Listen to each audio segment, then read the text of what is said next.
Welcome to How to Sell More. Today, we are talking about how to uncover those hidden client needs. You know, the true needs, not the thing that they're telling you. The real challenges, the real problems, those things that they're holding close to their chest. We're talking about how to pull that out of your prospects. With today's guest, Karl Becker. I had the chance, actually, after the recording, I got to learn a little bit more about Karl and his business and the people he helps. And a few things, I hope he doesn't mind me sharing this, but he said that he tends to drive the most value for those owner-operated, medium-sized businesses where, you know, the owner has, or the leader has a sales team, maybe you have a marketing team, but it's just one of your many priorities. You are not the manager that you need to be for your team. And so he often comes in and he helps these leaders give the sales teams the management, the leadership, and the structure they need. Karl is the mastermind behind the organization Improving Sales Performance. He's also the author of a few really influential books, Iceberg Selling, Set Up to Win, and Sales and Marketing Alignment. So if you are an owner operator, if you're a manager, if you're in charge of a sales team, if you are like me, someone who never saw themselves as a salesperson, but has been forced to learn these things and pick them up over time because your business requires it of you, and you're really looking to try and boost revenue this quarter, this episode is for you. I am Mark Drager. Let's get into it.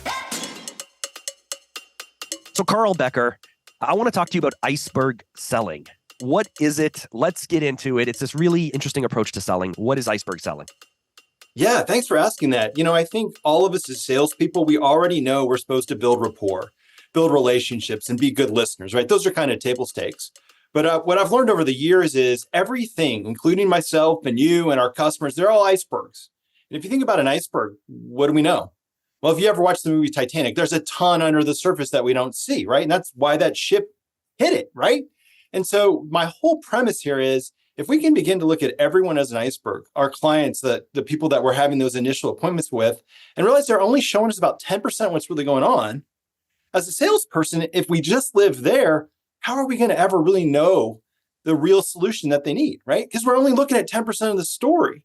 So the whole premise here is like, how can we start to look below? How can we get more curious, ask questions, really understand more and more what's going on in someone's life or what's underneath the surface so that we can be of service, so that we can provide solutions, so that we can connect better. And just in general, I also think from a human point of view, be better humans because we're connecting with everyone at a better level. So that's Iceberg Selling. And I mean, I get it at a simple terms, but in my experience, there are people who will just not reveal very much. They'll play their cards very close to their chest. You might be in a competitive situation where they will tiptoe around answering your questions. They may only give you so much time. And so if someone is inbound, if someone is very willing, if you're speaking with the veto where you're able to move through this and take your time to draw it out of them, Yahtzee. But in many situations, we're not getting that time. So how do we go about that? Yeah. I mean, I would tell you the first thing I always like to play around with before we talk about like the tactics, the how, is a level reset. Because I would tell you most salespeople I know, we've got head trash, including myself. There's stories from our past, whether it's how our parents raised us, a horrible sales manager we had right when we first started, or some movie we watch where they say ABC, and you know what I'm talking about, then I think we have these issues, these stories, this trash that we bring into conversation sometimes that prevent us from being authentic, that prevent us from showing up and risking who we are. And in my mind, sales is about being a guide. So the first thing I would tell you, if you are going to go into a situation and you feel like people are going to put up walls, take your walls down. Be transparent. Be really cool with who you are. I really mean that. Like I might start a conversation that says, I've been doing this for 3 years working at this company. I got to tell you, I've seen all sorts of clients, but your situation seems pretty complex to me. I'm pretty sure we can help you, but I'm not really quite sure. And as much as I'd love to help you, I'd like to spend this time to make sure that we're both spending our time in the correct place. The more you can help me, the more I can tell you that. And if in 30 minutes of talking, we're not a good fit, there's no smoke and mirrors. I'm not going to pull a trick out of my bag and surprise you. Let's just have a real conversation. Okay. Now, I'm not going to tell you everyone's going to melt out of the gate and start to open up, but at least you're starting to pattern that this is going to be a real conversation. And in my experience, the smarter the questions that you ask as a salesperson, and the more you're able to kind of bob and weave during the conversation in real time, I don't know if impressed is the right word, but you certainly can win over your prospects by showing that you understand the vertical, the industry, the need, the challenge they might be facing. Yeah, one of the very first steps, there's 5 best practices to iceberg selling. The first one is doing the research. And I got to tell you, I meet so many salespeople, and I've done this myself too. I jump on a call and it's like, hey, what are we talking about again today? It's like, that's a fail out of the gate. Oh, no. Out of the gate. There's a level of table stakes that any professional needs to have. And, if you're not looking at socials and what's going on in their feeds and what's on their website and every little clue you can, you're creating risk. And you're also reinforcing this kind of stereotype that salespeople mail it in, or salespeople, they don't do the extra work. They're lazy, or whatever story that is in our head. But absolutely. I mean, I tell a story in the book. Some of this is really basic. My dad turned 80. I wanted to have a surprise birthday party for him. What do you know about 80-year-olds? Hey, they don't like to drive at night. Why? They don't see very well. What about a restaurant that's dark? Nope. What about a restaurant with stairs? Nope. Like, these are the basic table stakes. And I would say, if you are the domain expert and you don't know what's going on in your industry, you don't know what's going on in this person's company, hit the pause button, spend some time, be prepared and get in there, because people do recognize professionals and they want to work with people that play good ball. That's the bottom line. So my grandfather's birthday was just last weekend. He was 95. Awesome. We had a luncheon. So is that the answer? Switch it to a luncheon? Absolutely. A luncheon on a first floor restaurant where it's easy parking and a menu that has a lot of simple options, right? Things like that. Absolutely. Beautiful, beautiful. So if that is step 1, walk me through, if you can, the other 4 steps of the framework. Cool. So I really like to set myself up for success, and I like to set up other people for success too. So sorry. Who doesn't though? Right. Who doesn't? But it's about that intentionality, right? Like understanding that this is your meeting. I think a lot of times we go into a meeting and we're like, hey, client, hey, lead, what do you want to talk about? And all of a sudden we're kind of relinquishing control of what this is going to be like. What's this experience? And so much of selling, so much of any communication is an experience. So what I like to do is just kind of get buy-in from the beginning. And a lot of what I talk about, I think you're going to go, wow, that's not new. It might not be new, but I don't know many people that do it. And if it is, but if it's something you heard before, maybe this is a reminder. So I like to kind of go, hey, do we still have 45 minutes? Yeah, great. What do you think about this? I'm just going to brainstorm with you a little bit. Why don't we spend the first couple of minutes you telling me about your company and your role there, what you're trying to achieve?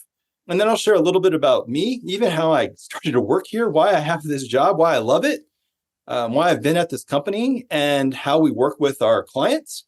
And then from there, why don't I start to share back if I think we're a good fit or not? And if it's still making sense, I really like the idea of us brainstorming together a little bit. Like, let's talk about maybe how we could work together, explore some things. And if it still looks like a good fit, let's talk about what next steps would be. Do you think we could spend the next 45 minutes like that?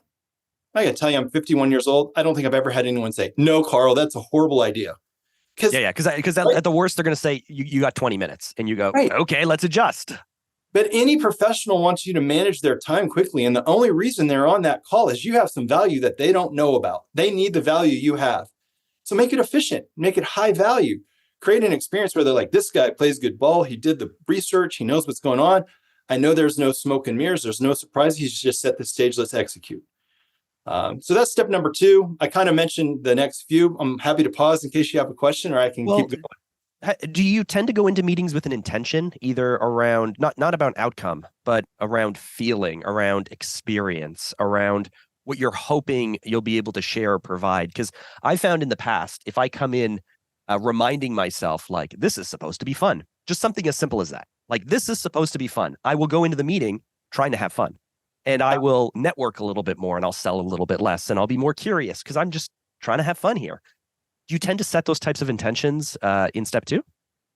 I do. And that kind of gets to the beginning of the book. The beginning of the book talks about how great salespeople are because we make a difference in the world. We put fuel, in our companies. We put fuel in the economy. If it's the holidays, we Sure. Propaganda from salespeople for salespeople. But it is. But, and then the second one is, what are you playing for? Why do you do this in the first place? And it could be independence, money, fun. I like to connect. I'm a social guy. Whatever it is, right? So I guess I would say a big part of selling for me is connecting with who you are and why you're doing this in the first place. and then bringing that intention. For you like to have fun. For somebody else, they might like to just like really learn about people in the process of doing business. But absolutely, if you're not kind of curating the experience you want somebody to have, I think you're losing some advantage because somebody else is going to, and that's going to create that rapport. That's going to create that energy, that excitement. And that's kind of step 3. How do you build rapport? Okay. So let's just circle around on the last few, just to make sure we got them down. You've already spoken about them, but let's just close the loop on that. Cool. Yeah. First one, do the research, right? Be a professional, show up ready to go. If you were a sports player, you would watch the game tape from the competitors, right? Do the same thing. You're a professional. Second one is really set yourself up for success. Let people know where you're going to take them. Get commitment there. Because also, the more commitment we get early on, it's easier for to have yes, no, yes, let's move forward. We're able to get in dialogue. And so then the third one is about building rapport. And we kind of addressed that at the beginning of the podcast. Like the more I can share about me, the more you're going to share about you. One of the things I find when I network, if I ask somebody the question I want them to ask me, they usually do, right? So, hey, how'd you get into this job? Well, how did you get your job, Karl? How did you get in this industry? So that rapport is really about asking big questions and being curious and kind of continuing to ask the why underneath that iceberg. What's underneath? What's underneath? What's success going to look like for their company? What's success going to look like for them? What's going to get in the way of making a decision? Like just having conversations and asking the questions. And if people don't want to answer, then that opens up another opportunity to kind of go, is there something I'm asking that you feel like you need to withhold from me? Because if I really want to help solve this, can you help me? Is there another question I should be asking? So after you build rapport, I like to test that I understood. Did I get it? Repeat back, those types of things. I'm testing for success. And while I'm testing for success, I'm also kind of co-creating solutions, right? Well, what do you think if we did this? What do you think if that? And I even tell them that. I'm like, hey, can we brainstorm a little bit? Can we co-create? Can I be a little bit vulnerable and put myself out here and just share what I think you told me and how I think we might be able to help you? Again, most people say yes. And then the last part, just to kind of round out these processes, because I'm sure there's some people going, well, what else? Is it's so simple, but we never do it, is this commitment to a next step. And I think one of the reasons we don't do that is we have head trash that if we've built all this rapport, they like us. And all of a sudden I go, Mark, let's get our calendars out. I'm going to send you the proposal on Wednesday. Can we review it Thursday morning? Oh my gosh, my skin crawled. Maybe he's going to feel like I'm salesy now. And it's like, no, man, you're being a service. And here's the bananas thing. The more senior someone is, the more busy they are. The more they want you to freaking step up and take a to-do off their plate. So if you're talking to the president, CEO of the gazillion-dollar whale company, I still want you to say, hey, whale company guy, can we talk Thursday at 10? Let's get it out now so that we have a backstop, we have a way to connect. And then you're not getting ghosted. You're moving forward. So those are the 5 best practices if you really want to improve how you sell, how you solution sell, how you build relationships. And I would also say have fun, be more successful. It's a great opportunity as well at the end there to suggest that maybe that senior leader might want to bring in some subject matter experts from internally, which would then build up your credibility with the different team leads or the different leadership, because now you're kind of being introduced through the CEO's meeting. And if he puts those people down on the calendar, those people are showing up. That's brilliant. So, I love that. I'm taking that with me today. So I'm speaking with Karl Becker from Improving Sales Performance, the author of a bunch of books, super experienced at sales. Now, I want to shift gears a little bit if we can, because if you're listening to this and this seems obvious, as you mentioned, then it might be obvious. If you're listening to this and you've never heard this before, then you're like, oh my goodness, you might feel bad because you're like, to me, this is very, very basic. So what I'm trying to ask here is, does this simply come down to maturity and experience in sales? The more time you spend in the role, the more up channel you move, the more senior you are, the more comfortable you are leading and having these types of conversations. And if that is the fact, how do we close the gap for people who are a little bit newer to a sales role? Yeah. I think that question has so much kind of thought behind it. I'll tell you a really quick story. And I think by telling the story, I'll probably start to process out loud an answer. So oftentimes I'll come in as a fractional lead, like CRO or VP of sales or whatever. So I'm in a professional services company for about 3 years, and I run the weekly sales meeting, but I call them workshops, like working sessions. We're getting into work. This isn't your grandma's sales meeting. Like this is, boom, we're making stuff happen. So I say, okay, hey guys, we've been practicing, how we talk about our value, how we're different. We've kind of practiced our elevator pitches, which to me are kind of a little, like fantasy land, like we're really going to be able to be a robot. Like it's more fluid than that. I said, but we're going to play a game. And the game is you're going to Vegas, it's a conference, your ideal customers are there. And you can paint the picture. You can meet them in a coffee line. You can be I don't care, but you got to sit down next to somebody. And what are you going to say? And I intentionally went with the youngest, less experienced salesperson. And then I ended with one of the partners. The young sales guy, totally nothing was wrong, but he's like, I'm at the coffee station. I see this guy. He has a vest on and the name of the company. I go, how long have you been there? And then I start to tell them about what we do. And then I ask them if there's an opportunity to meet further. And it was very bottom of the funnel. Like, do you want to buy this thing? And nothing what he said was wrong, but he started at a place in his mind that the person was ready to buy. Now we go through everybody else on the sales team, and I go to the senior partner. She goes, well, Karl, I would be on a plane and I would sit down and this guy would come and I would see his briefcase and would have the name of the company. And he would turn to me and say, hey, I'm Bob. And I would say, I'm Lynn. Are you going to Vegas? Are you going to that conference? Yeah. And then I would ask him all these questions about why he's going to the conference and how he started the company and what his role is. And if when we landed, we were still talking, I would say, well, I'm at the conference. Let me know if you'd like to meet up. Here's my business card. I'd be happy to keep this conversation. I really enjoyed the time. I think the answer is in that, right? I think when I was young in sales, it was how do I close? All the books I were buying, like how to close, right? How to close the deal.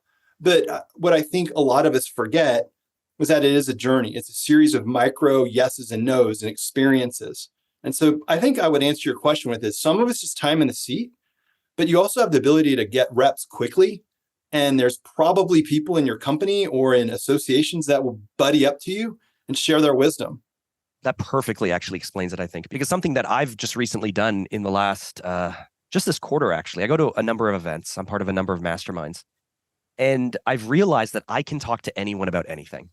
Now, I don't often think that. I tell myself that. Mark, you can talk to anyone about anything because I have these podcasts and I often sit down with people and I sit down on the plane and I talk to the person beside me and I say, hey, we're going to be buddies for the next 6 hours. And, oh, you're a lawyer and you're in New York and you just relocated from Tampa and, just talk about life. Totally. But when I go to these events now, I often find myself at breakfast at the restaurant, sitting alone because I don't know anyone. And I see a bunch of other people from the same conference sitting alone because they don't know anyone. And as they walk in, if they're being seated, I often turn to them and say, hey, why don't you join me? I love it. Now they're not going to say no. They're not going to say no. But now I've just forced myself to talk to this person who I don't know for the next 30 or 45 minutes. Now, if it's a train wreck, I can eat very quickly. I can apologize. I can say, oh my goodness, I'm late for a conference call. I got to run. But more often than not, I force myself to try and have these conversations with people. I was at an event in September and I sat across from a man with a ton of experience attached to Kiyosaki's organization in the real estate space, a man, I think he's in his late 60s or early 70s. I don't have any commercial real estate experience. I don't have any real estate or finance experience. And we're not in the same age bracket. So naturally, what did I do? I said, tell me, I found, as we were speaking, he mentioned he had a daughter and his daughter was slightly older than my kids. So I said, what advice would you give me for my kids? Oh, man. And immediately then we can connect as fathers or as parents, and we can talk about what money lessons we want to teach our kids or what things we want to do. Now, as I talk to him, I realize there's no opportunity to work together, but it's just good practice, I think. I agree. And the other thing is it's a muscle memory. I have a friend that he's kind of a professional sales guy. Like he's been a manager, he started some companies, but at the end of the day, he just likes to sell. He loves it. And I'll say, what's your secret to kind of getting energized every day? And he goes, Karl, I go to a coffee shop every morning, no matter where I am. One, I like coffee, but I have to talk to 3 people before I can leave. And I want to go where there's a line.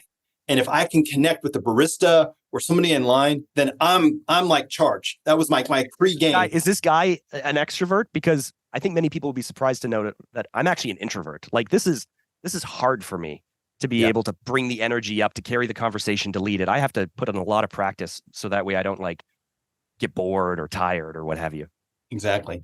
This guy probably is. He's kind of out. He's kind of your stereotypical guy that he's in the room, he's talking.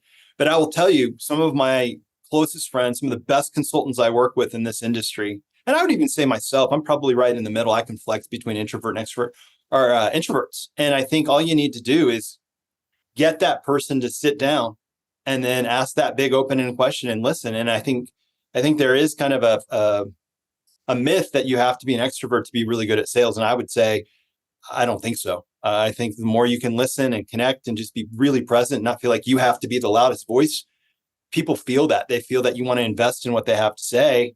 That creates connection. Connection opens the door to tons of things, So yeah, I think what you're doing is great. Plus you're borrowing some equity. If people see you meeting a stranger, he's standing at the conference, you go up and go, hey, how's it going? And now you've got somebody that can introduce you. So there's a lot of great things about that idea.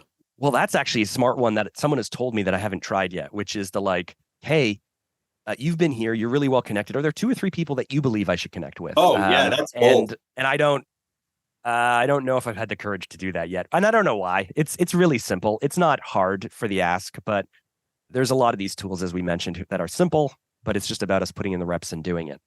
Yeah. And so you mentioned that you come in as a fractional CRO, as a fractional sales lead, as a consultant.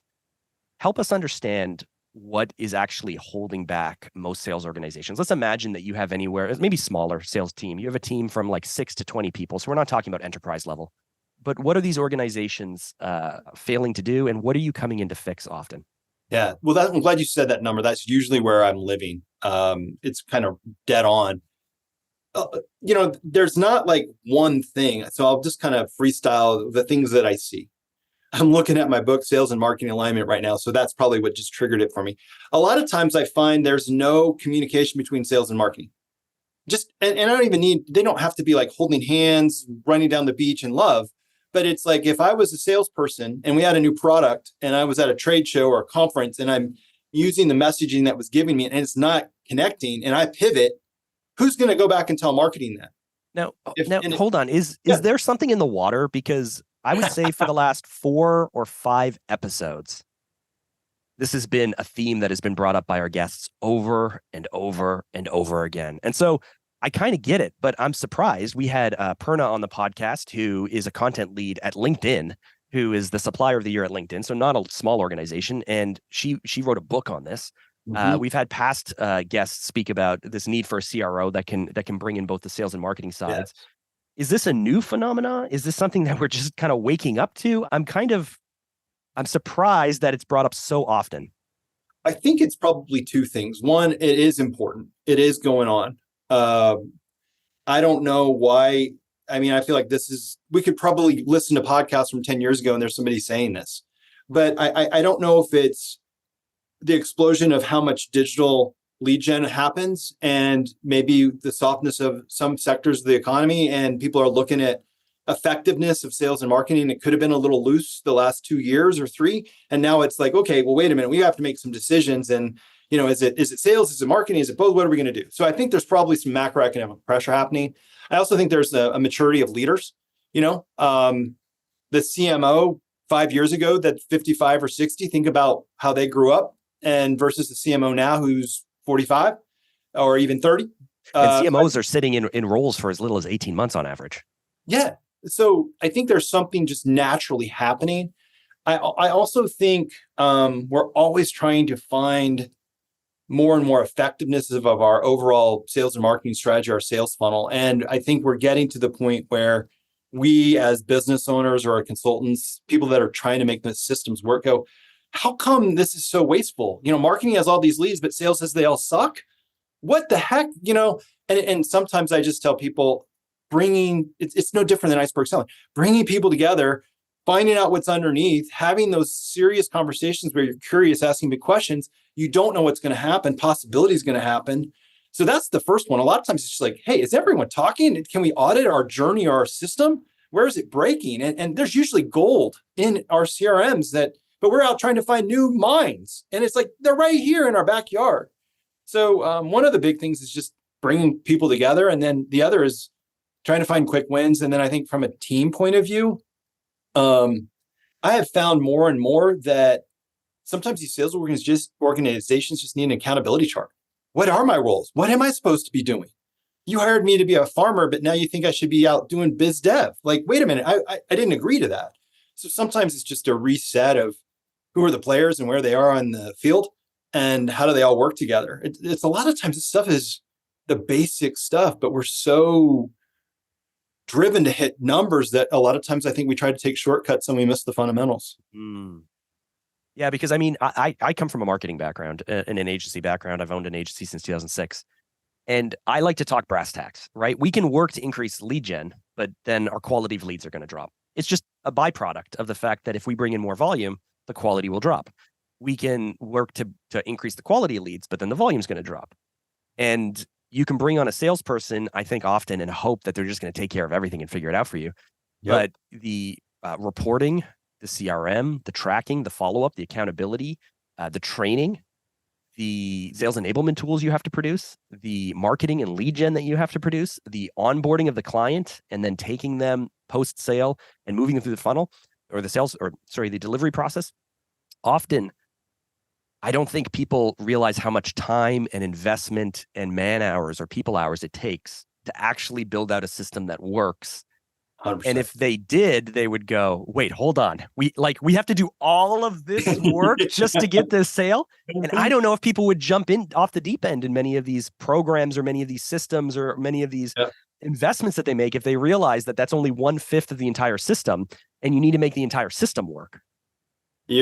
I'm right there. I mean, I'll tell you that I've got 3 or 4 clients where more or less what we're doing right now, high level accountability chart between sales and marketing and probably delivery, depending on the organization. Then I like to talk about what's the journey we take clients on from beginning to end and post sale, because a lot of these there's upsells, retention, strategies that are not getting done. And I go to a Lucid chart, I make flow charts, I call them placemats. And I don't expect everyone to follow every diagram of like, if yes, no, but at least we can go, this is our ideal state. Now, does the CRM match?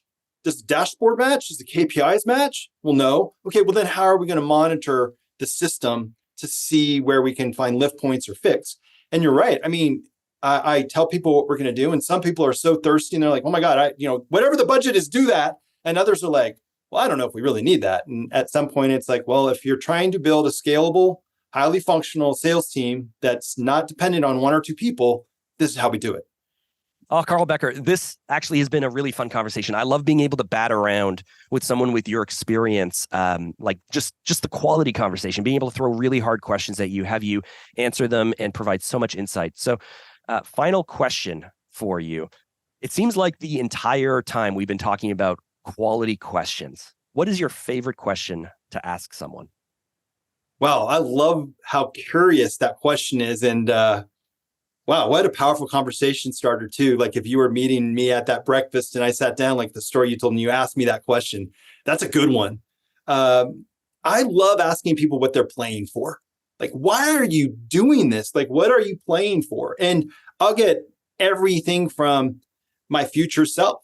I need to care for my parents. My kids are going to college and, we had a bankruptcy 5 years ago. And if my wife and I aren't hustling, I don't know how we're going to help our kids out. Or, Karl, I just love solving problems or whatever it is. But I really love open-ended questions. The magic wand question, if I'm selling, I know it's kind of cheesy and everyone does it, but it's so good.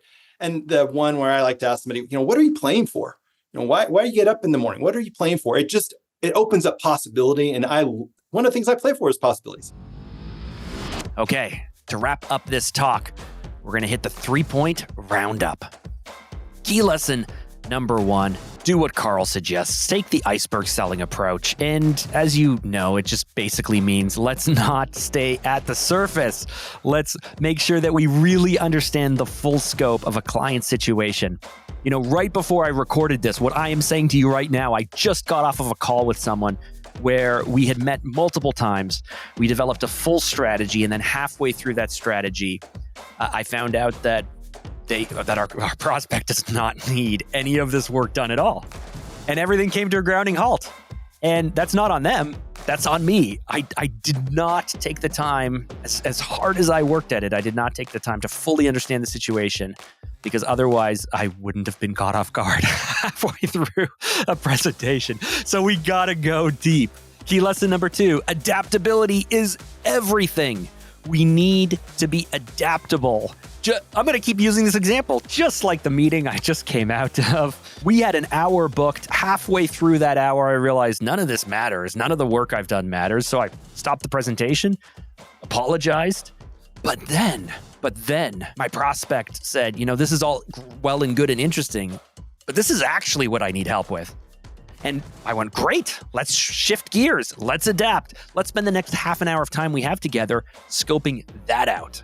We need to be adaptable. We need to ask open-ended questions. We need to keep the process moving. And key lesson number 3, you got to integrate sales and marketing. I feel, I don't know why the last 2 or 3 months, every guest talks about it. I don't know if I was just not aware of just how prevalent this is, but if you have listened to more than one episode, then you know that everyone is talking about this. Sales and marketing, to be effective, must come together. Single goal, single vision. They have to work together to generate the lead, to work the lead, to close the lead, to onboard the client, to get the referral. They have to work together. And there you have it. Those were my 3 key takeaways from this talk. What were yours? What did I get right? What did I get wrong? What was your biggest takeaway? Head over to LinkedIn. Look me up. My name is Mark Drager. I'm the black and white photo with the blue background. Send me a note and let me know what you thought. And listen, while you're over there on LinkedIn, be sure to connect with today's guest, Karl Becker. He's a great guy. You can find him on LinkedIn. You can also check out his website, improvingsalesperformance.com. You can find his books everywhere you can find books. I like Amazon. I don't know if am I allowed to say that out loud?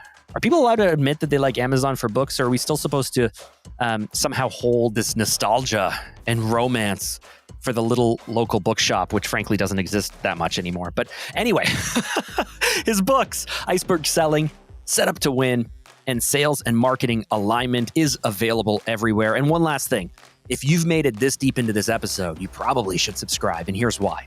Every single week, I share tips and strategies just like the conversation that I had with Karl, to boost your sales and supercharge your business growth. So with that, we're going to wrap up this episode. I am Mark Drager. I will see you in the next one.